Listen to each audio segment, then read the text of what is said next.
ঠাকুর Shri Ramakrishnadev master মহাশয়কে বলিয়াছিলেন, মাটির প্রতিমা পূজারও প্রয়োজন রয়েছে। ঈশ্বরই নানা রকম পূজার আয়োজন করেছেন। জাত জগৎ তিনিই এসব করেছেন, তবে অধিকারী ভেদে এক একজনের জন্য এক এক রকম। যার পেটে যা সয় মা তার জন্য সেইরূপ খাবারেরই বন্দোবস্ত করেন। যেমন এক মায়ের 5 ছেলে, বাড়িতে মাছ এসেছে, মা মাছের নানা রকম ব্যঞ্জন রান্না করেছেন।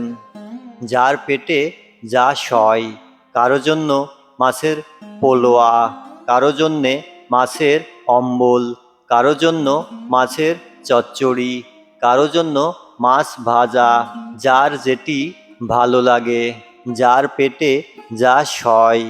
ঠাকুর কত সহজ সরল উদাহরণ দিয়ে একটি জটিল বিষয়কে সুন্দরভাবে বুঝিয়ে দিলেন। ঠাকুর শ্রী রামকৃষ্ণদেব মাস্টার মহাশয়ের অহংকার কিভাবে চূর্ণ করিয়াছিল, চলুন শোনা যাক সেই ঘটনাটি। ঠাকুর মাস্টার মহাশয়কে জিজ্ঞাসা করিলেন, তোমার কি বিয়ে হয়েছে? মাস্টার মহাশয় বলিলেন, আজ্ঞে হ্যাঁ, আমার বিয়ে হয়েছে। ঠাকুর বলিলেন, যাহ, বিয়ে হয়ে গিয়েছে। এই কথা শুনিয়া মাস্টার মহাশয় নিজেকে অপরাধী ভাবিতে শুরু করিলেন, বিয়ে করা কি এতই দোষের? এরপরে ঠাকুর আবার মাস্টার মহাশয়কে জিজ্ঞাসা করিলেন, তোমার কি ছেলে হয়েছে? মাস্টার মহাশয় এবার ভয়ে ভয়ে উত্তর দিলেন, আজ্ঞে হ্যাঁ, ছেলে হয়েছে। ঠাকুর আবারও আক্ষেপ করিয়া বলিলেন, যাহ, ছেলেও হয়ে গেছে। এই কথা শুনিয়া মাস্টার মহাশয়ের অহংকার চূর্ণ হইতে লাগিল। ঠাকুর মাস্টার মহাশয়কে এই প্রশ্নগুলো করেছিলেন, তার কারণ হলো ঠাকুর মানুষকে দেখলে চিনতে পারতেন যে তিনি কেমন। ঠাকুর মাস্টার মহাশয়কে দেখেই বুঝেছিলেন যে মাস্টার মহাশয় অনেক উচ্চ আধার। তো এই কারণেই ঠাকুর জানতে চাচ্ছিলেন যে মাস্টার মহাশয় বিয়ে করেছেন কিনা। যাই হোক, এরপরে ঠাকুর আবার মাস্টার মহাশয়কে জিজ্ঞাসা করিলেন, আচ্ছা, তোমার পরিবার কেমন? বিদ্যাশক্তি না অবিদ্যাশক্তি? মাস্টার মহাশয় বললেন, আজ্ঞে ভালো, তবে অজ্ঞান। ঠাকুর বিরক্ত হইয়া বলিলেন, আর তুমি জ্ঞানী? মাস্টার মহাশয় এতদিন জানিতেন লেখাপড়া শিখিলে এবং বই পড়িতে পারিলেই মানুষ জ্ঞানী হয়, কিন্তু ঠাকুরের কাছে এসে আজকে জানলেন ঈশ্বরকে জানার নামই জ্ঞান এবং ঈশ্বরকে না জানার নামই অজ্ঞান। ঠাকুর আবারও মাস্টার মহাশয়কে জিজ্ঞাসা করিলেন, আচ্ছা, তোমার সাকারে বিশ্বাস না নিরাকারে?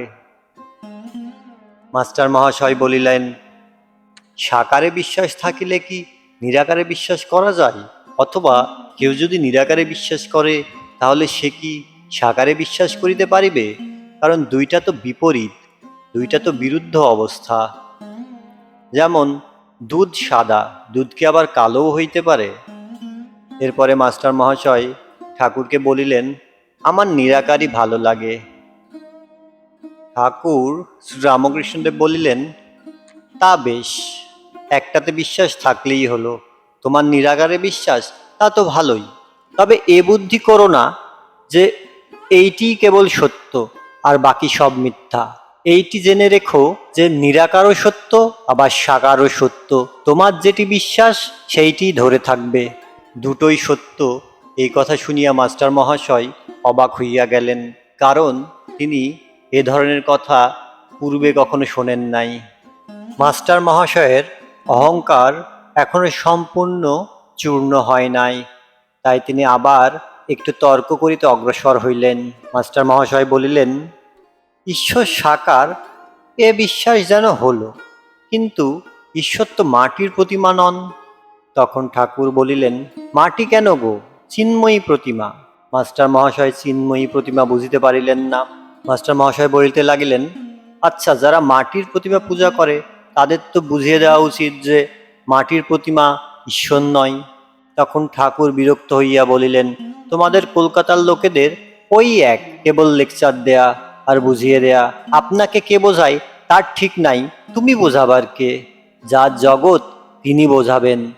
যিনি এই জগৎ করেছেন, চন্দ্র সূর্য মানুষ জীবজন্তু করেছেন, জীবজন্তুদের খাবার উপায় দিয়েছেন, পালন করবার জন্য মা বাপ করেছেন, মা বাপের স্নেহ করেছেন, তিনিই বোঝাবেন। তিনি এত উপায় করেছেন আর এ উপায় করবেন না? যদি বুঝাবার দরকার হয় তিনিই বুঝাবেন। তিনি তো অন্তর্যামী। যদি ওই মাটির প্রতিমা পূজা করাতে কিছু ভুল হয়ে থাকে, তিনি কি জানেন না তাকেই ডাকা হচ্ছে? তিনি ওই পূজাতেই সন্তুষ্ট হন। তোমার এটার জন্য মাথা ব্যথা কেন? তুমি নিজের যাতে জ্ঞান হয়, ভক্তি হয়, তার চেষ্টা করো। এইবার মাস্টার মহাশয়ের অহংকার একেবারে চূর্ণ হইল। মাস্টার মহাশয় ভাবিতে লাগিলেন, ঠাকুর যা বলেছেন তা তো ঠিক। আমার বোঝাতে যাবার কি দরকার? আমি কি ঈশ্বরকে জেনেছি, না আমার তার উপর ভক্তি হয়েছে?